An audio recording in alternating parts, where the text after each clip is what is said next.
అధ్యక్ష అని పిలవడానికి అవకాశం ఇచ్చినటువంటి ఆదోని ప్రజలకు ధన్యవాదాలు తెలుపుతా ఉన్నాను. ఇదే సందర్భంలో ఇది మంచి చర్చ అధ్యక్ష. కేంద్ర ప్రభుత్వం రాష్ట్రానికి గత 5 సంవత్సరాలుగా ఎంతో పెద్ద నిధులు ఇచ్చినప్పటికీ కూడా అవి పక్కదావ పట్టించడం అనేది చాలా దారుణమైన విషయం అధ్యక్ష.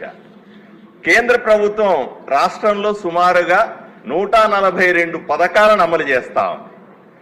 వీళ్ళు జగన్మోహన్ రెడ్డి గారి ప్రభుత్వంలో మనం చూసాం, నవరత్నాల పేరు మీద 9 రత్నాలు పథకాలు ఇస్తే రాష్ట్రమంతా బాగుపడుతుందని ప్రజలు నమ్మించినారు.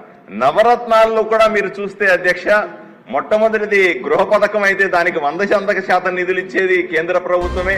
అదేవిధంగా ఆరోగ్యశ్రీ అయినా సరే లేదా ఇంకోటి అయినా సరే అన్ని పథకాలకు కేంద్ర ప్రభుత్వమే డబ్బులు ఇస్తున్నా అవన్నీ మావే అని చెప్పుకుని ప్రచారం చేసుకుంది జగన్మోహన్ రెడ్డి గారి ప్రభుత్వం.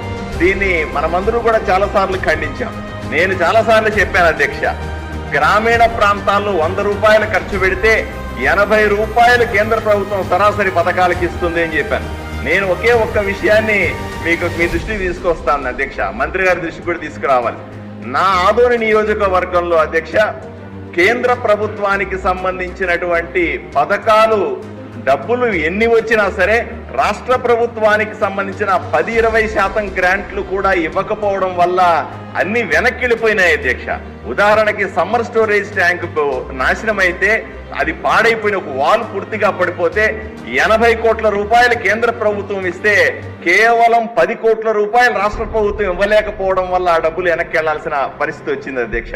అంతేందుకు ఇంటింటి కొళాయి పేరుతో జల జీవన్ మిషన్ కింద 100కు 100% నిధులు కేంద్ర ప్రభుత్వం ఇస్తే ఈ రోజు కూడా 50% మించకుండా 50% కూడా ఇళ్లకు ఇంటింటి కూడా ఇవ్వకపోవడం ఎంతో దారుణమో ఆలోచన చేయండి. అదేవిధంగా డ్రైనేజ్ అయినా సరే, రోడ్లు వెడల్పు చేసే కార్యక్రమం అయినా సరే, కనీసం యువత ఆడుకోవడానికి ఇండోర్ స్టేడియంకు సంబంధించిన పెద్ద ఎత్తున నిధులు కేంద్ర ప్రభుత్వం ఆదోని నియోజకవర్గానికి పంపిస్తే దాన్ని కూడా సద్వినియోగం చేసుకోకుండా వెనక్కు పంపించేసి లేదా పక్కదావ పట్టించిన ఘనత జగన్మోహన్ రెడ్డి గారి ప్రభుత్వం.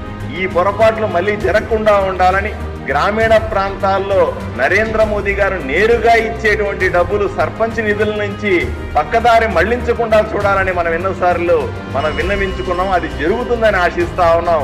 ఈ ఆగస్టులో సర్పంచులకు ప్రత్యేకంగా నిధులు రాబోతా ఉన్నాయి. వాటిని సద్వినియోగం చేసుకుంటాం అధ్యక్ష. అదే సందర్భంలో మన ప్రభుత్వంలో, కూటమి ప్రభుత్వంలో ప్రజలకు కూడా మనం ధైర్యాన్ని కల్పించాల్సిన అవసరం ఉంది. కేంద్ర ప్రభుత్వం నుంచి వచ్చే నిధులను పక్కదావ పట్టించాం, ఎట్టి పరిస్థితిలో దుర్వినియోగం చేయం, వాటిని ప్రజలకు సక్రమంగా వినియోగిస్తామనే విషయాన్ని మీ ద్వారా ప్రజలకు కూడా హామీ ఇస్తున్నాను అధ్యక్ష. నరేంద్ర బ్రహ్మరాజు గారు.